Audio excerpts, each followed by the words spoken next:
Pozdrav svima, ovo je YouTube kanal Dental Implant Experata.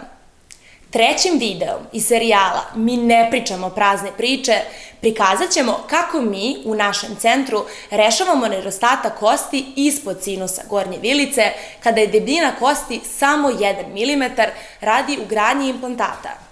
Ako je debljina kosti ispod sinusa 5-6 mm, nije problem istovremeno ugraditi sinus lift i ugraditi implantate.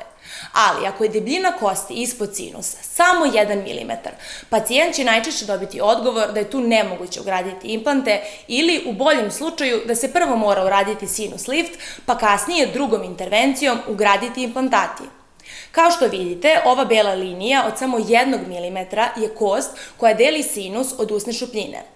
Ako ova kost od samo 1 mm ima dovoljnu čvrstinu, mi u našem centru istovremenom metodom sinus lifta, veštačkom kosti, ugrađujemo kost i ugrađujemo implante.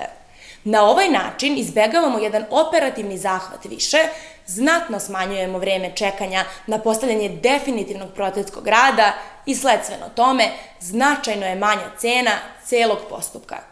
Kao što možete videti na ovom rentgenskom snimku, i pored debljine kosti od samo 1 mm ugrađeni su implanti, a ova bela masa oko implantata, kao griz, je veštačka kost.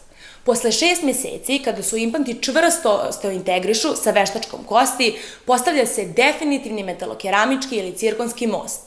Nadamo se da vam je ovaj prikaz bio poučan i doviđenja do sledećeg videa.